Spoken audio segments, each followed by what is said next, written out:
excellent day for an exorcism.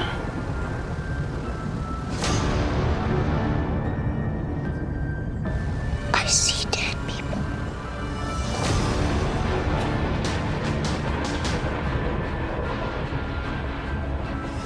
Suffering will be legendary, even in hell.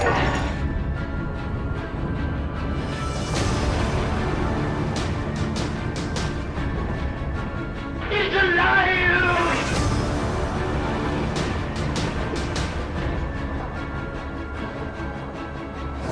Fear on film.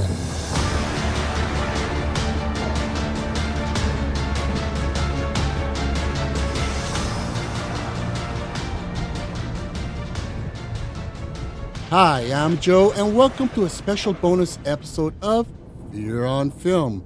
Today we have Juan Pablo Arias Muñoz, director of the new thriller, You're Dead to Me. It's Molly Sims.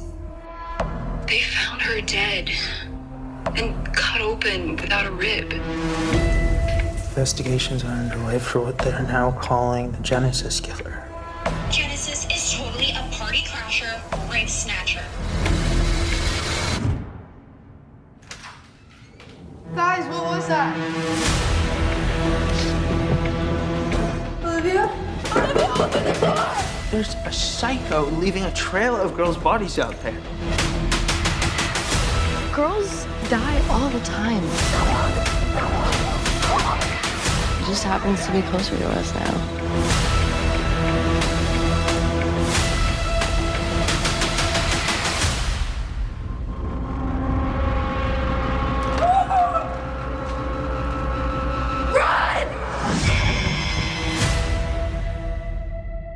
Welcome, Juan, and thank you so much for coming on. Hey, Joe, thank you for having me. All right, after a lot of technical difficulties, we finally got this rolling here, huh? Yeah, we got it. We did it. Absolutely. So, first of all, let me just say that that was a pretty cool little film. I mean, it was a lot of fun. Kind of didn't expect, the direction that it went, which I'm not going to give away any spoilers because people have to see this, but it was pretty neat. Thank you. Yeah, it's a special piece. I think we were trying to play around with a lot of the elements that we love about genre, and trying to do something that felt different.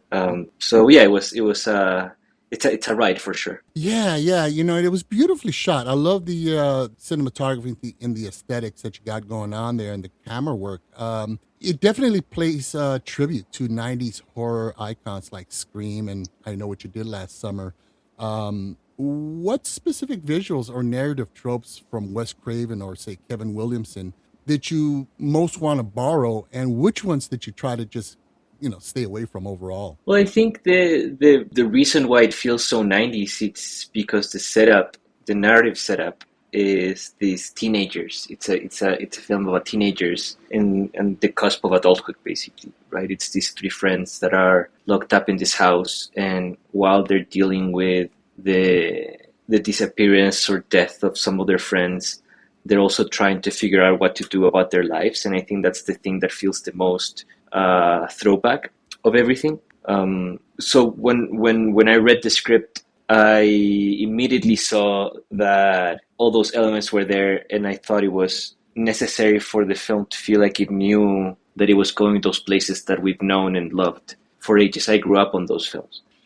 So I think it very naturally, it organically comes from those narrative elements, and to lean on those and to not shy away from making it not just about the scares and about the journey that these characters go in a genre sense, but also about how they are dealing with their life and make it emotional and make you care about the characters. Yeah, because each one of these three characters, they have some sort of trauma of some sort that you're trying to get through. Now, the film, it really does balance the self-aware humor with genuine stakes that are going on. How did your love for those classics help you strike up the tone between the fun Gen Z movie hangout and a brutal fight for survival? That's a good question. I mean, I think it. I think the interesting thing is that I didn't think about it that much. I think those films are just gonna seep through your subconscious as a filmmaker.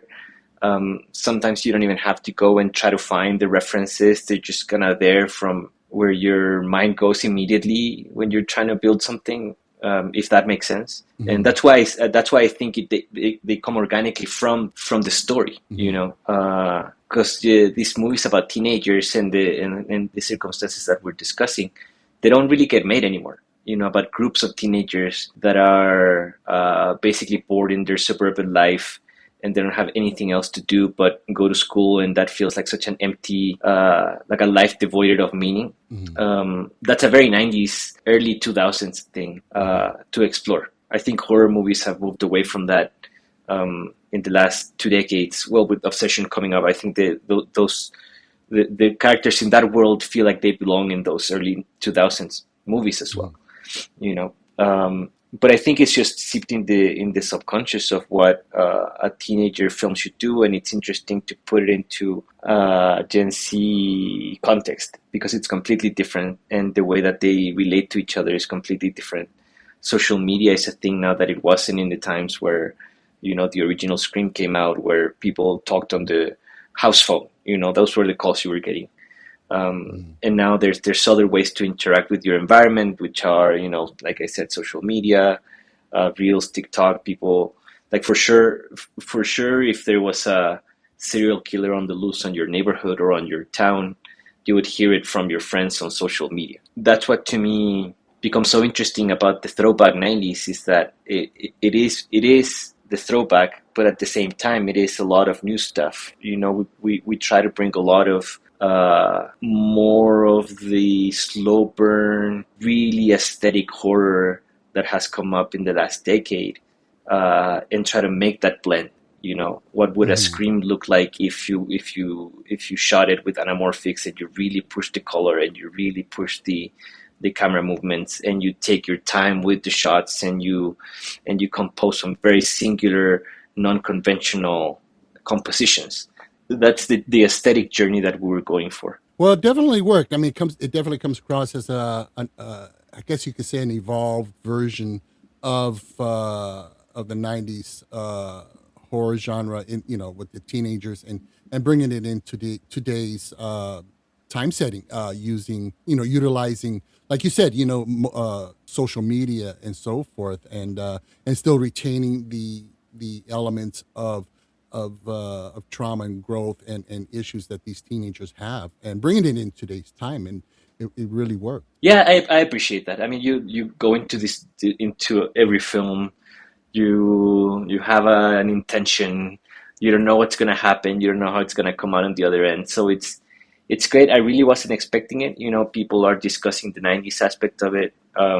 We have a great cast of teenagers, but we also have Denise Richards, who's a great 90s icon in the film. She was amazing, and she gives so much tone of that throwback essence, I guess, but you don't really know where these things are going to land when you're making them, so it's great to see that people are responding to the 90s aspect of it, but also, like you're saying, the efforts to make it 2026, both in the aesthetics aspect of it and in the things that a teenager would care about today, and how teenagers or how younger people, Gen Z or like late millennials, relate to each other too.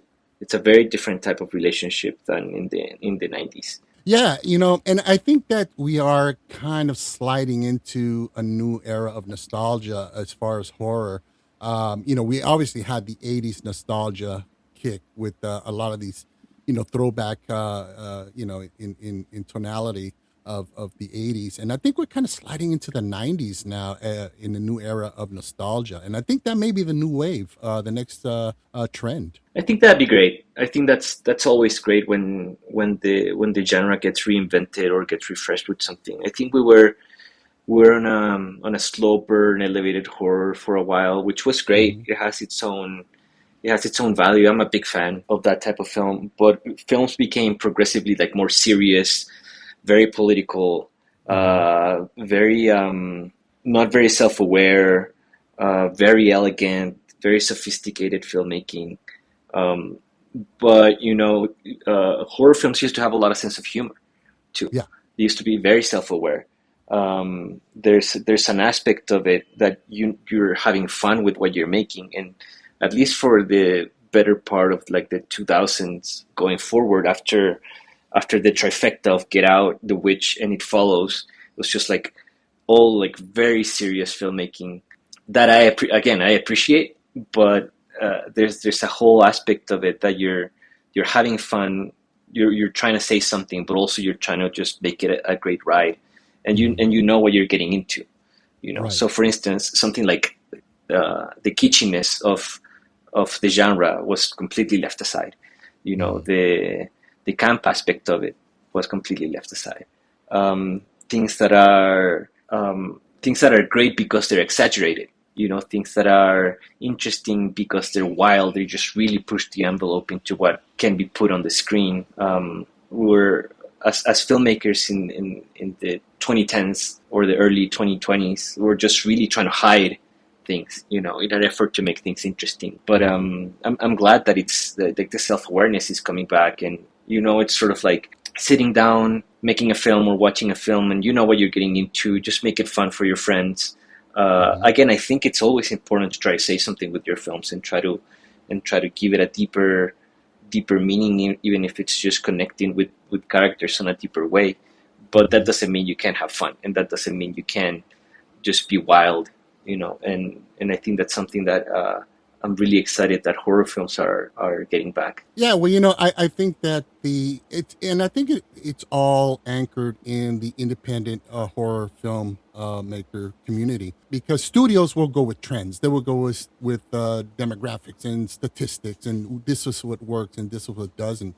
Whereas indie filmmakers like yourself, you guys think outside the box, and you know what worked at a specific era, and you bring it back, but you give it a new flavor, your own touch, and reinvent it in a sense. And that's why I think we have a renaissance right now currently of the horror film genre. And it's really great to see. And again, you know, the major studios will sit there and go, well, we are forging the way. No, it's the indie filmmakers that kind of set the tone, and where, the studios turn around and go, whoa, what are these guys doing? I mean, it's evident right now with the YouTube phenomena, where they're looking into these guys. So, no, I mean, good job, man. I mean, you guys are definitely saving the genre, man. I mean, really.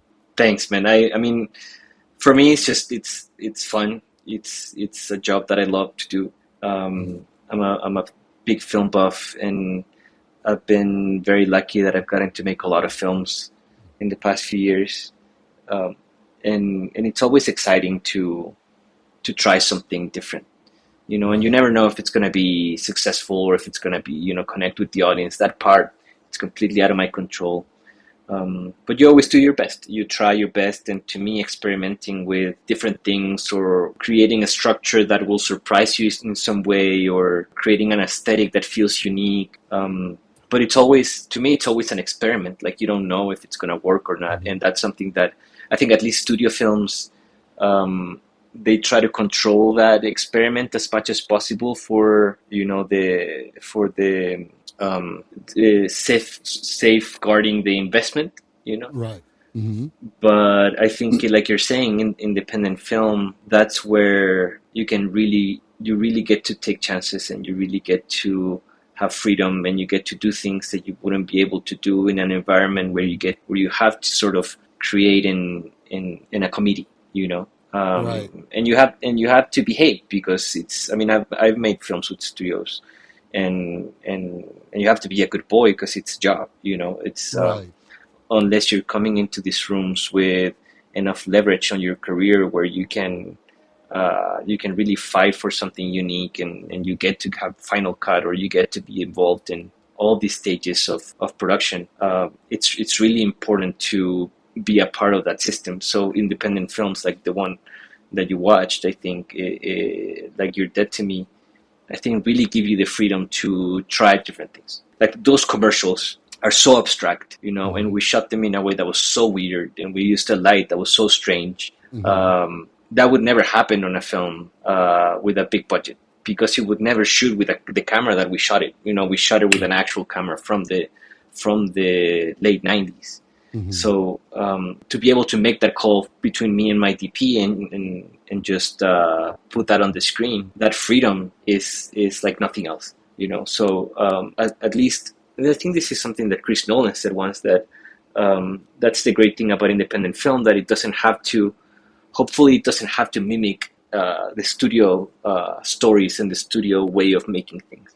Like the great thing about it being different is that you get to do things that a studio would never do, you know. So that's why it's great that they're separate things, and that there's always an influence from the indie world into the studio system, because like you're saying, they're always looking for the next big thing, and it's in the indie system where those things are created. Yeah, no, absolutely. You know, the absence of studio oversight definitely breeds art and creativity and innovation, which is always, you know, that's what drives film. So now, you've previously cited Guillermo del Toro as one of your major influences. Even though You're Dead to Me is a grounded serial killer film, did Del Toro's philosophy on monsters and human empathy impact your approach to the Genesis killer? That's a good question. I think Guillermo, for me, has the ethic of always making it about the characters in all his films, even though they are horror pieces and they're really effective horror pieces. It always comes down to character and the character journey, and that's what the film is always about. And that's where I feel the most influenced by him, where you always have to anchor the genre into the character. So when it comes to the Genesis killer, I think it's very easy to just say, oh, it's a serial killer, whatever, he kills, you know. And I think for me it was important to justify that character, you know, to make sure that it existed in an environment where those actions, even though they are, you know, psychotic, of course, right. They come from pain, or they come from some sort of trauma, and that trauma gives meaning to the film. It gives it its ethic. It gives it its search, and that's where I feel the most influenced by, because the Genesis killer, you never really see the killer on screen. It's a little bit like a presence. It's a story that you hear, but you never really see the killer killing people, other than the very beginning, which is also like very obscure. You never really see this person. So in that sense, I don't think it would, like Guillermo would show it, you know, and would not shy away from showing you anything, because he loves showing the monsters. You know, I think in this case, because it's a grounded character, I thought it was interesting to never actually see the killer killing, and can we make a slasher with just the pressure of this killer existence, as opposed to the actual showing of the murders. You know what I mean? I think that was sort of like the experiment a little bit. Not sure if it works, but that was the thing. And like, of course, if you label a film a slasher, you gotta have some slashing. You know, that's the issue with this one. But you know, I think that, like I said, like that's the experiment. You know, it's like, how can we make something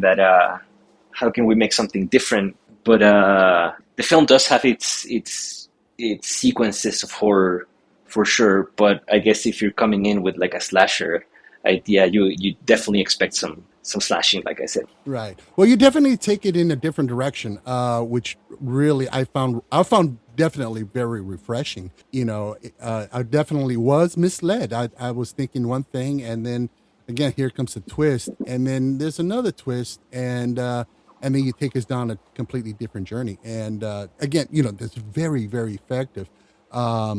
You know, again, a studio will definitely take you down the most obvious route, but you know, which is expected. But here it's subverted, and that's really appreciated as a film goer.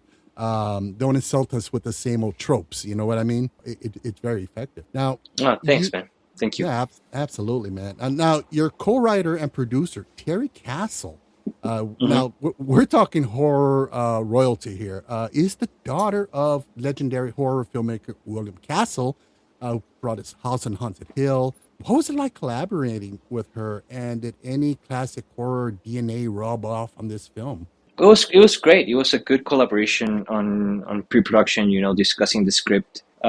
She definitely has very strong ideas as to what's effective and understanding the genre. But I think the interesting thing was she was willing to go into this little bit of an experiment of what is the it's a slasher and a supernatural film at the same time. When usually you don't see them mixed together. You know, Right. like you said, it's usually the convention says you have to pick one, right? Mhm. It's like if it's a slasher, then the thread is very it's very physical. It's all about survival. You have to see the slashing, and then at the end you have an ultimate showdown with the killer. You know, like that's 101. But she was willing to go down this experiment of like, what if we blend the genres, and in that sense we find a different way forward for the story and find a different journey for the audience. You know, what if it's also a supernatural film? The thing that I liked working most with her was, you know, this willingness to experiment with it and to really find the voice of the film like that, and not just go down the expected route. Yeah, you know, and it definitely did not take the expected route. I mean, there was definitely, for me, you know, watching the film, an oh shit moment, you know, where it's like, What was that moment? Or can you not say? I don't want to spoil it. Let's just say the revelation of our main character and her status. Oh, gotcha. Okay, gotcha. Yeah, and I thought that was pretty neat. And then the showdown that transpired, yeah, no, very original and a nice mesh of two genres that definitely came together at the end. You know, your slasher and your paranormal, and it definitely worked out.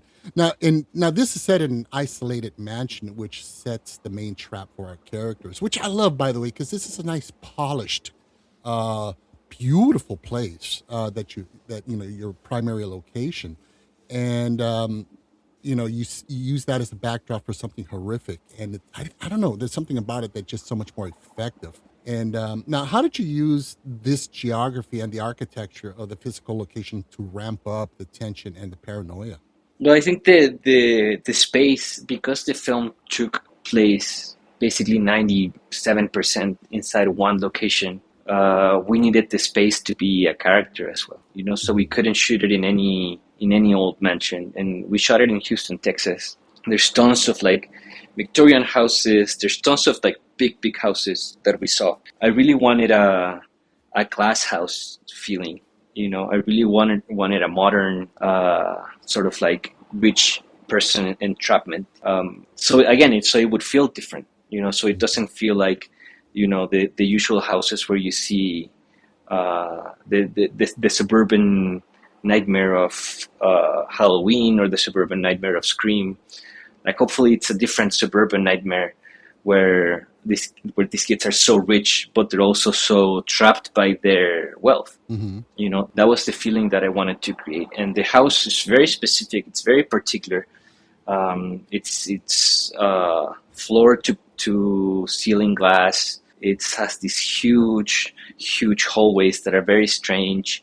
And I think they lent itself very well to interesting compositions and to different, you know, ways of obstructing the view to create, you know, this sense of like voyeurism, or to be able to look at the characters from outside in. I've never understood these houses where you can just stand outside and look at everything that's happening on the inside. Mm-hmm. And this house is definitely one of those where you could just stand outside and just watch everything that was happening inside. And I think that was something very attractive and compelling about creating a glass cage of wealth for the Bryn character. You know, basically this is a character that has been traumatized by the access to resources in her life. You know, and that's why she is who she is. Yeah, no, and it was great. And you also, I mean, juxtaposed with the wide open, you know, space, you also create a few sequences in a long, isolated hallway. And I love these shots where it's kind of like dim, it's kind of dark, and you have that one light at the end of the hallway. There's something so creepy about that. And you kind of create this liminal space experience within this wide open, transparent kind of environment. And it was very effective. It had me kind of creeped out. I really dig stuff like that. Oh, cool. Thanks, man. That was actually the same hallway from the other scenes. We just draped it completely in black, and we sort of created this basement idea by redressing a part of the house that we had already seen. It's very effective, you know. I mean, I worked with a great, amazing team with Gemma Dole-Grossman. She's the DP, and Vince Sanchez. He's the production designer. They are the heart of this film, along with the cast. You know, the Siena and Jessica and Maria Sang. Like, they're all an incredibly talented team. And I think a lot of what you're saying of just the atmosphere building from the light and how the spaces are built and how the tension is built by the characters, like that's all them. Yeah, and it's great. It really is a very effective collaborative effort of artistry. Really well done. Now, being that it takes place in this one location, what unexpected hurdles did you face? I think that, if I remember correctly, I think the hardest thing to film 20 days inside the same house is just how do you keep it fresh? You know, how do you keep it different, and how do you keep it each shot where you're filming in the same room for a whole day? How do you make each scene feel different, and you don't always go to the same sort of angles and same shots and same visual language for each moment? You know, so I think that's the biggest creative challenge of working in a place like this. Luckily, we found a house that we would be able to get the most bang for our buck in that sense, because there's so many different angles of this house that you can shoot it in that give you that. So that was a good choice that helped us with that hurdle. I think technically it was comfortable in the sense that we just came to the same set every day, and we just left things there, and we didn't have to load out and load in every day when you're moving, because usually moving from location to location is what takes you the longest. Right. It's what sucks up the time of your production the most. So not having to move was the best thing in the world. But we didn't, because it was an isolated location, we didn't have the ability to bring a truck all the way into the property. So we had to unload all the equipment into the house, and there wasn't a space where we could just put everything to bring back and forth. So we had to keep moving the equipment from room to room as we were shooting. So when we were shooting in the kitchen, for instance, all the equipment was in the rooms around the kitchen. So I couldn't really go shoot in the other spaces because they were filled with stuff, And then we needed to go to the living room, so everything got moved to the kitchen. So then those spaces become unavailable. Right. So the dream would have been to use the whole house as a hot set, and to be able to move the characters from room to room in a single take or things like that. But that was the most difficult thing, where there was like a lot of equipment that had to be, even if not unloaded every day, it did have to be moved from room to room each day, which was very very complicated in what becomes a tiny space for 35 people. Wow. Yeah, and and not to mention, of course, not only do you have to move it, you have the setups. You have set up your cameras, your lighting, your sound, and all that, and that takes a lot of time. I mean, I many years ago, I worked on a film set, and the setups is what takes forever. I mean, that's what just bores you to tears when you're on the set. Yeah. I mean, how do you try to maintain, your crew from not getting this on-set fatigue and boredom and so forth with all these setups? I mean, well, I think it does happen. I think by the last day we were completely tired, and we're shooting in these like very tiny hallways, or we're shooting in these like poorly ventilated underground spaces towards the climax of the film, and people do get tired. I think as a director, the one thing you can do is to keep the morale up, is to be conscientious of the energy of people and not push them too far into to really choose your battles. I think as a director, you really need to push for the things that you want, but also you need to be aware that the people around you have energy, and that doesn't, they're people, they're human beings, and they need to be respected, and they need to work with dignity, and you can't just push them for every little thing that you can think of. So you really gotta choose your battles, and you gotta respect them. And when people feel heard, and when people feel acknowledged, and they feel like they are part of the film that you're making, and that you trust them, and that you're not taking forever to do your work, and you're respecting their time, they give you that respect back.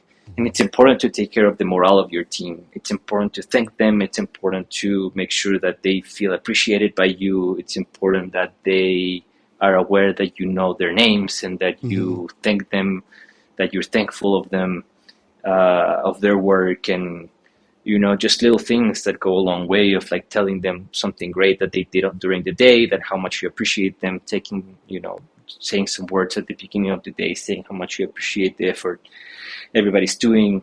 Like your job as a director is also keeping the morale up, even in times of distress, because if you respect everybody, and you get people to trust you, and you get people to feel appreciated, they will go great lengths for you when you need them. Yeah. Oh no, absolutely. Now, you directed an ensemble cast of rising stars like Siena, Agudong, Ella Anderson, Jessica Belkin. What was the biggest hurdle when balancing screen time and tracking emotional continuity for a group of panicked characters all stuck in the same crisis? I mean, to be honest, I don't think there was one. I think the cast was so talented. I feel immensely lucky to have worked with them, especially Siena and Jessica, who are 90% of the film. They were so great, and they were so professional, and they always came prepared, and they were always ready on set. They're not just great actresses in a way that their performances feel very organic, but they're also very technical actresses in the way that they hit their marks every single time the right way, and they say the lines the way that they in a very sort of like precise. There's precision in their work, and in terms of also continuity, a great technical actor will say the lines in a way and lift up a cup in the right moment in between these two lines, and they will always repeat the same action, or they will perform an action that has sound in between the lines so it doesn't mess up your sound. Like, they know all these things. So Sienna and Jess were incredible allies in making the film, and I don't really have a hurdle to mention when it comes to tracking that continuity. They did that work. I was just there. well, they were definitely in the zone, and they were very effective. Now, you pulled double duty as both director and editor for this project. When you were on the set facing budget or time crunches, how did your editor brain help you cut corners or solve production bottlenecks in real time? Oh, that's always like that. Yeah, even when I'm not editing, I think it's really important to know editing as a director, to know exactly how two shots cut together, and the possibilities that you have of cutting these two things. And then what happens if you couldn't get the shot you wanted and you need these two shots to cut? What is one thing you could use to cut these two things that don't cut together? I think that's always something that's activated in your brain. I really can't conceive the work without knowing how you're going to edit it towards the end. It's not just a collection of shots that you'll figure out how to put them together later. There is a very precise way that you design the staging, because you know how you're going to cut it later. And of course you shoot it in a way that you give yourself the freedom to not get stuck with that editing in case it doesn't work. But you always come with a way in which you say, I'm going to shoot it in this way and I'm going to cut it in this way. And then after you try that and then it doesn't work, then you go and you try to finesse it and approach it in a different way. But you always go in with a preconceived notion. So when I'm directing, I'm going to get the shots that I know I need for the editing that I imagine. I can kind of relate because when I went to film school and I did a project that I was going to edit as well, I'm directing. Yeah, and I am thinking of the editing process, and as I got a shot going on, and very careful not to cross the line, for example. And how will this work? What? Let me shoot it this way because it'll cut better that way. So yeah, I guess your editor brain is constantly in motion. So yeah, understanding editing is a huge plus when directing. And I can tell, and the way you cut this film that you took that approach. Yeah, I think the like I said, to me, there's no other way of doing the work. Um, you have to come in with a way in which you see the scene in your head, and you want to see that sort of put together. Because I'm not a big fan of like spaghetti filming, which is just throw spaghetti on the wall and see what sticks. Like I really like being precise, and there's a way of shooting everything that feels very conventional. Just do a wide and two overs and two singles, and then you're done. Moving on to the next. Like you don't even have to shot list that. When you're trying to do something different, then in each scene you gotta do a particular move, or you connect to moments with a particular movement, or the blocking takes you from this shot to this shot. Like those kind of things I love to do. And I'd love for every scene to have at least one thing that feels unique or different, and that takes precision. You can just direct in like an autopilot. I mean, you can, but I don't. That's not how I like to work. Right. Now, was there any specific scenes or scene that you had to radically reimagine on the fly because a resource or a setup fell through? That's a great question. Let me think. I can't think. I mean, it was so long since we shot this. I can't really remember if there was anything in particular that made it difficult to. I remember the shoot being very smooth. I remember having a great time on set, and I think that if we had any problems, there were problems that are a part of the process. Like somebody's late that needed to bring something, or I think it's like typical filmmaking problems that are, solvable. I think the one thing that I would say is that because we were shooting in the same house all the time, was that if we had any problems, we were able to pivot very quickly and say like, all right, let's not shoot these scenes today. We're gonna go ahead and shoot these other scenes. So we can make time to do this other stuff towards another day. Like it really allowed us to reassemble the shooting schedule whenever problems arose. So that's why maybe it felt like a smooth sailing, because we had a complete availability of the space for 100% of the time. Right. And that really made all these little problems be a lot easier to tackle, because we could just reshuffle the shooting schedule. Right. No, I can imagine so. I mean, because I've spoken to other indie filmmakers where they have multiple locations throughout, say, LA, and it was just logistical nightmare on top of logistical nightmare. So I can imagine, one house, one location, it does definitely make it a lot smoother and doable if you come across any sort of a bump on the road. So now your opening sequence in this film, it really does lean into and heavily honors Scream. Yeah. If Wes Craven were alive today and he were to watch You're Dead to Me, what is the one sequence you'd hope would bring a smile to his face? That's funny. Maybe he would hate it. I don't know. No, I doubt it. I don't think he'd hate it. I don't know, man. I mean, I think he was such a powerhouse. I don't dare speak for him. I wish that the film would, at least give him some unexpected moments. Some like, oh, I didn't know they were gonna go that way. That's cool. Mm-hmm. Like at least I would settle for like, oh, that's cool. Oh, that looks great. Oh, that's a nice move. It's a nice camera move. Or that's a good performance. I love that moment for them. Oh, that's a cool horror visual. I don't know. I think I that's what I would settle. One moment in the film where he would say like, that's cool. I think the shift of genres, I would hope that he would appreciate. Because we were in a sense. And I think this is what a lot of people probably feels with the film, is that we're betraying the slasher genre, because we're not. I know the tropes, I know the structure, I know the formula of what a slasher is. We deliberately didn't want to go into those places, but I know how that can feel like a betrayal a little bit for the people that are paying $5 renting it or buying it online and expecting to see a slasher, and then there's no killing, there's no killer. I would also just expect him to appreciate that gesture as opposed to feel alienated from the film. That's what I would say. Okay, cool. Yeah, I think he would appreciate the fact that, you didn't straight up steal his style, but more of an homage and did something with it. And that's what an artist is supposed to do, is run with it and give it their own flavor and their own voice. And that's admirable. And that's what is how it should be. I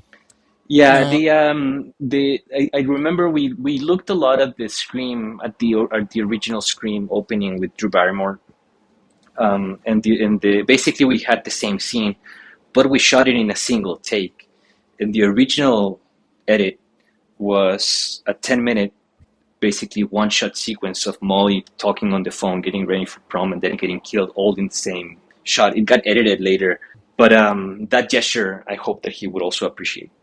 That the same sequence that he did, or something similar, or something that pays homage to the sequence of the opening of Scream, but in a single take that takes you through different places of the house. That's what I was very excited about that beginning. Now, your previous works like The Curse of the Necklace and Pumpkinhole explore different horror subgenres. Are you staying in the slasher realm or for your next project, or are you leaping into something entirely new? I'm not doing a slasher for the next one, no. I'm working on a film right now that's more of a psychological thriller. It's about, not to give out too much because I don't know how much I can talk about it, but it's basically in the same vein of like Shutter Island or A Cure for Wellness, where a character is taken to a remote location taken to a retreat that turns into a nightmare. So it's not necessarily a slasher. It's more of a psychological isolation thriller that I'm super excited about. Oh, it sounds fantastic. I love stuff like that, especially we're going to this resort or to this wellness spa or something, and it turns out to be something that it's you don't expect. I mean, one of my classic all-time favorites is The Howling, directed by Joe Dante, and it kind of takes that approach. It's like, okay, she goes through this traumatic thing, and then she goes to this retreat for rehabilitation and so forth, and it turns out, and that's always a great approach. I love stuff like that. Oh, I've never seen The Howling, you said? Yeah, The Howling. I've never seen that. Oh, cool. I'll check it out. Yeah, absolutely. It's one of my favorite werewolf films. Really a lot of fun. Now, before we wrap this up, where can our audience follow your journey and stream your movie right now? Well, You're Dead to Me is available on demand, on digital, basically on all the big platforms like Google Play, Apple TV, Prime Video. You can find it online there. You can follow me on Instagram if you want.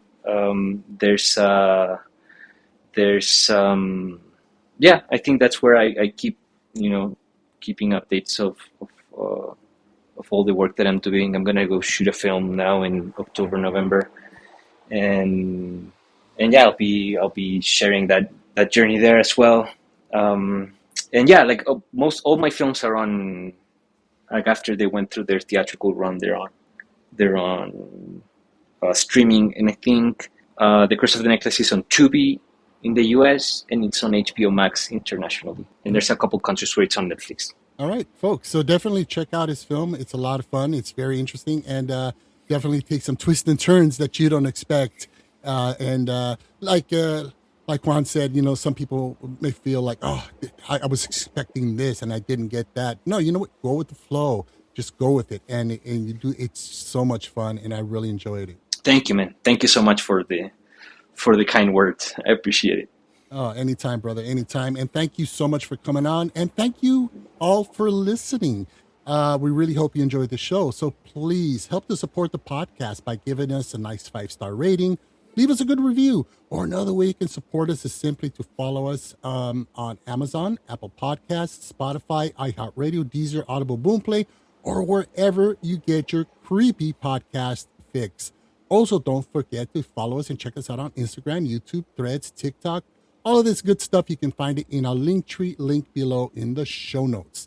And if you enjoyed this special interview episode and are just dying for more, just click on the link below in the show notes titled Film Joe Interviews for more fascinating interviews with amazing, talented indie filmmakers like Juan, who we just spoke to.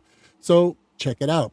You can also contact us directly via email to thefilmjoepod@gmail.com. We'd love to hear your feedback. So with that being said, I'm Joe, and this is Here on Film, where horror lives.